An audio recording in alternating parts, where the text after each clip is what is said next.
Welcome back to Pewdiepie. I'm Zui and I hope you enjoyed today's video. But before we get right into it, I'm obligated to remind you to click either the like or dislike button, commenting something down below, and of course sharing the video so more people can see and enjoy it. This is very important as it helps with the YouTube algorithm. I want you to know that your help is greatly appreciated. If you have any suggestions or ideas for a story, my Discord link is in my link tree that is down in the description, as well as my Patreon and Ko-fi for any donations you may want to send my way. Every cent counts. Anyways, I hope you enjoyed today's video. It was 500 years ago when the war between the gods ended. The god of the lizard folk, Montgomery, had been banished with his kind into the mire of stench, a large swampland in the southern region. The god of justice, Frederick, was stripped of all his powers and turned mortal, leaving society behind. He now lived somewhere in the western jungles as a hermit. Roxana, goddess of the afterlife, had been locked into the netherworld to rule the dead as she originally did. And finally, the winged angel goddess Chica, who betrayed her kin to bring an end to it all, returned to her throne in Celestia, where she ruled to this day peacefully.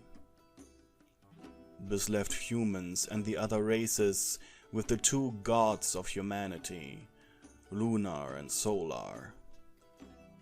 Since ancient times, they enabled the rising of the morning sun and its descent. The two gods now live together in the town of Haven. Thanks to that, the city had become the biggest on the continent. Its proud castle beautiful and towering as the highest building above all of mankind. The two gods have chosen Heaven, as during the war it had housed countless refugees of humans, dwarves and elves alike. It had become a symbol of sanctuary, peace and protection. So the decision was only natural. The two gods had been ruling over the mortal world justly and fairly, despite the mental scars the war had given them.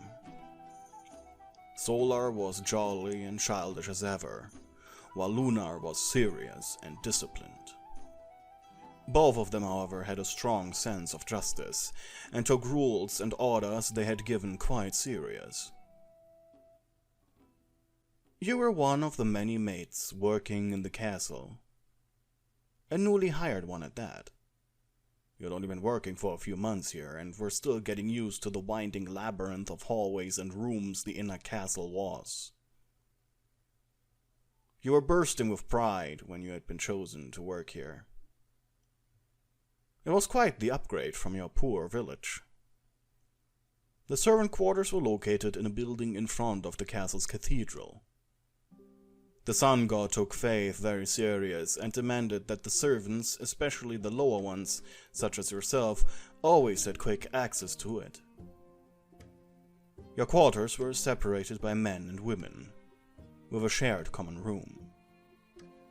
Here you were right now sitting. A piece of parchment had today's instructions for you written onto it, and you blushed hard. Sure, the first two were normal. Clean the floors of the western wing of the barracks, assist the cooks in the hall of feasts for a banquet that would be held later this day, tidy the gallery of heroes, which was mostly dusting of statues and making sure the countless portraits were in perfect alignment. But the last one on the list, serve in the bathhouse. You blushed hard. The bathhouse was where the two gods would have ritualistic baths. Only one maid for each god was chosen for this once a month. This meant you'd be doing this many more times to come for the rest of it too. The entire day you pondered about it. In fact, it distracted you so much you stumbled once or twice. During your work, which was highly embarrassing. The cook even hit you on the head with a wooden spoon for your clumsiness. and while diligently cleaning one of the floors in the western wing, your butt hit a vase. Thankfully, one of the guards had been quick enough to catch it. He didn't scold you, just ogled you in a really lewd way as you apologized to him. And when it was time to prepare for your bathhouse obligation, you sprinted into the cathedral. You needed the advice of a holy priest. And as you explained your situation, the holy man smiled at you in a fatherly way. "My child," he said, "the highest honor has been given to you, and the simple fact that you, as of right now, aren't bursting with pride, but rather are afraid to disappoint your lords, cements this decision to be a good one. I'm certain you will be able to entertain them. Be kind, and follow any order you are given. That is all." 30 minutes later, you stood in front of the bathhouse. Another maid stood next to you. She'd be taking care of the other god. She seemed anxious, neither of you saying a word. It was then the door to the inner sanctum of the castle opened. Two silhouettes emerged, both tall, about 6 feet. Yet they looked so small next to the giant gate of the inner sanctum. They approached. One had his hands folded behind their back, the other crossed around their chest. It were Sun and Moon. The gods they walked past on their way to the bathhouse bowed deeply, some of them even going so far as to go down on one knee. And as the two stood before you and the other maid, your hearts were racing. Their bodies were in peak physical form. Sun was wearing a red robe, decorated with golden insignias, while Moon wore ceremonial ivory armor. Its cape had hundreds of golden stars woven into the material. The two of them were looking at you, quietly. They definitely were judging you. "I want her," said Sun as he pointed at you. His voice was clear and pure. "Very well then, brother," said the other. Without hesitation, Moon took the other maid's hand, nodding quietly before guiding her inside. Meanwhile, Sun just continued to look at you. "You seem excited." You made a noise of discomfort. Cheekily, the god put a finger on his chin. "No, I'd say terrified." He took a step closer. Now you could practically feel his radiance on your entire being. His large hands rested gently on your shoulders. "It's okay. Just do what I tell you. Got it?" He then pushed you inside. The interior of the bathhouse made your jaw drop. It was made from marble. A large pool stood in the middle. It was filled with white liquid. Steam was floating in the air, giving the place a mysterious yet holy appearance. A mural that depicted the war was painted on the ceiling. "I shall go to my changing room," said the god. He listened intently to every word he said. "Please, in the meantime, put 2 handfuls of lavender, a cup of vanilla, and a half cup of night-blooming cereus plants into the oven on the lower level." He smiled at you gently. "Can you do that for me until I'm done disrobing?" "Yes, my lord," you said, and immediately you rushed to a nearby staircase. My child," he said loud enough for you to hear, "that is the wine cellar." He pointed at a spiraled staircase right behind the pool. "That's where the burners are." You blushed hard, and the god giggled. "You're adorable, my little maid," he said as he watched you rush to it. You made your way through the lower level, and you were met with 2 furnaces, each connected to the different sides of the bathhouse. The other maid was here too. She seemed calmer now.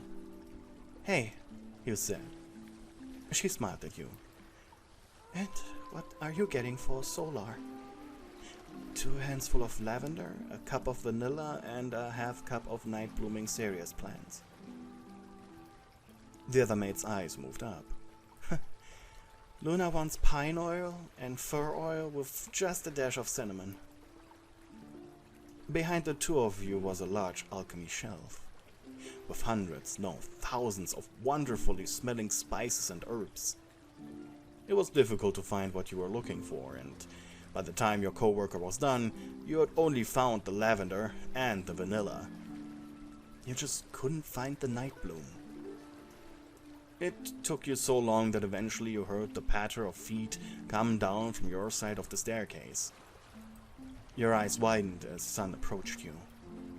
He now was only wearing a singular red velvet towel around his hip. "Having trouble?" he asked. Your lips quivered. "It's fine. It's fine." "Nah, don't worry. I'll help you." With shaking hands, you offered him the 2 ingredients you had already found. The night bloom, yes. He reached up the shelf, taking a large jar filled to the brim with white petals. He placed it on a nearby table. "Can you handle the rest?" he asked. "Yes, my lord." You watched him ascend the stairs before breaking out in tears. What in the nether were you doing here? Why were you such a failure? You took great care in perfectly measuring the mixture before turning to the large furnace that was connected to your half. You bit your lower lip. The other maid had just thrown the stuff in. Can't do anything wrong there. And doing something wrong you actually did. As you were pouring the mixture into the flames, the cup you had used to mix them slipped out of your hand. You blinked, once again getting ready to die right here and there. You closed your eyes for a moment. No, this was fine. Someone would probably collect it when the fires were out. Yes, that was it, right? After taking a deep breath of relaxation, after all the smells down here were wonderful, you returned to the bathroom. Sun was quietly sitting in the white liquid, his red towel neatly folded on a nearby bench. Your god's eyes were closed as the wonderful smell of his requested scents made its way into the room. "Do you smell that?" he said as you approached. "Yes, my lord." Sweat was quickly building up under your armpits. It was too humid and too hot, but you forced yourself to ignore it. "Over there," he pointed at a large golden shelf with a glass door. "Please bring me my sturgill," he said. Quickly you followed his order. Sturgills were an instrument used by the gods to scrape their skin to clean it. It was a highly prized possession to have. And your eyes widened. There was a small collection of different sized ones, probably for different regions of the body. Each one of them was made of perfectly polished gold. With a shaking hand, you took a medium-sized one. It perfectly fit your hand. You turned to your god, who raised his right arm out of the liquid. On closer inspection, this was milk. He gave you a cheeky grin. "Well, what are you waiting for?" You gulped and gently took your god's pale hand. Your other held the instrument. Slowly you began moving it along his skin. It made a pleasing scraping noise.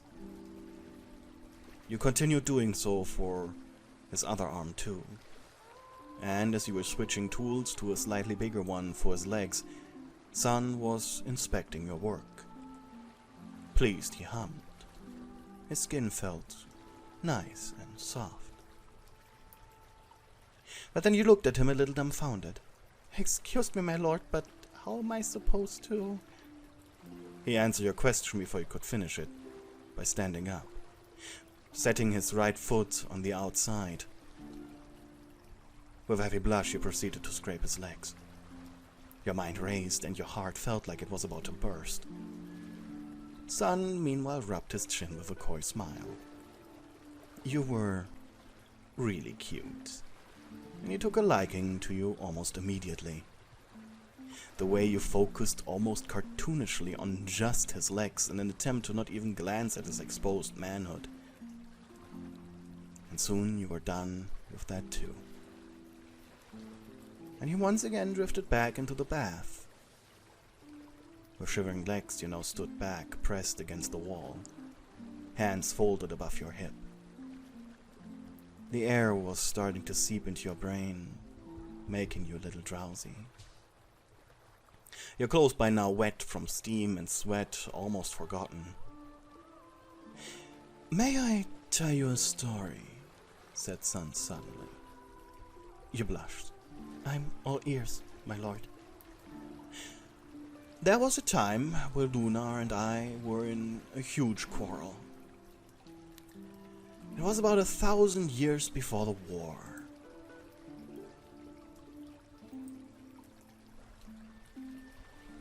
He said. It was at the time of the All-Fathers. Our fighting was quite unpleasant.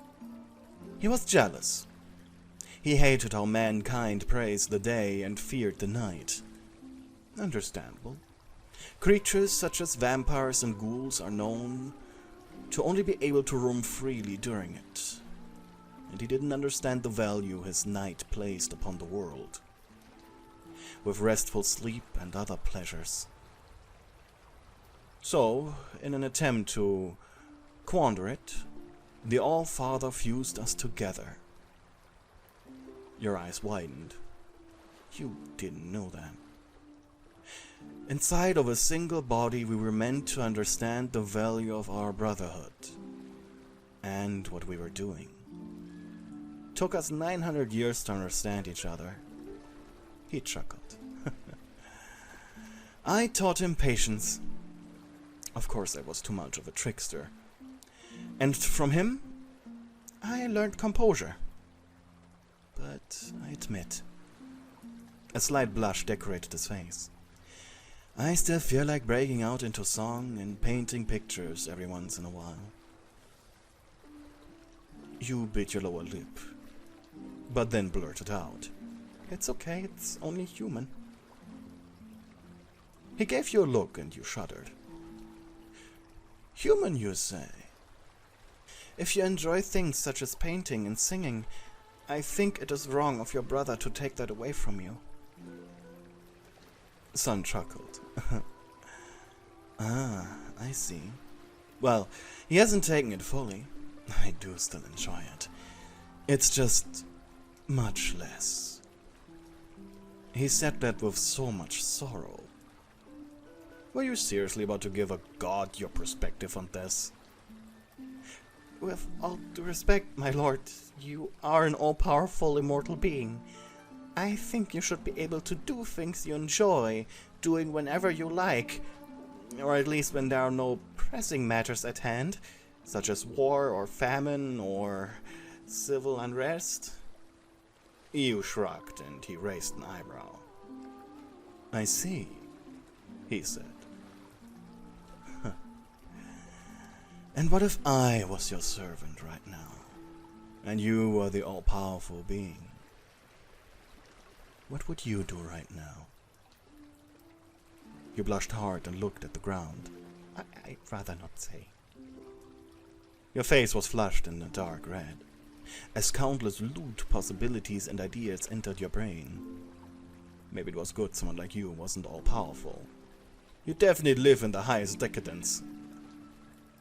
Sun, meanwhile, could read your mind, and he was surprised, and he even needed to blush himself.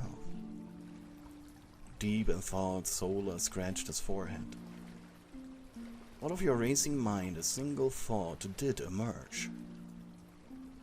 He exhaled through his nose, amused, and a cheeky thought entered his mind himself.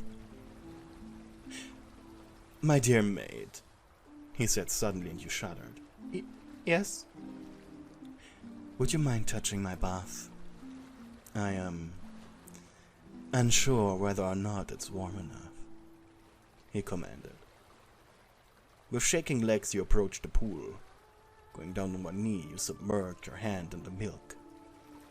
It was perfectly warm. You looked up from the liquid and realized that the sun was now right in front of you. You blushed hard, his toned chest emerging out of the milk surface like a wonderfully crafted statue. His head lightly tilted, long hair clinging to his face and chest. And how is it? It's perfect. You said more to him than to the water. You said more to him than to the milk. He smirked. Would you like to join me? Yes. You said that before you could think about it. Too tempting was the offer. He gulped loudly as he expectantly took a step back, gesturing with his hand for you to go ahead.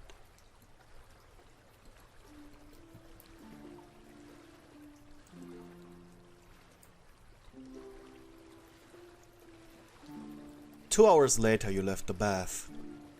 Your hair was wet, and you walked on very wobbly legs. How could you even begin to think about what had just transpired in the bathhouse? You met outside with the other maid. Her hair was disheveled, and too was entirely drenched with the milk. Her awkward smile said more than 1,000 words. So, you asked with a shaky voice. And she answered with, well, it seems like I'll be his bathhouse companion for many years to come, it seems. You nodded. Yeah. Me too.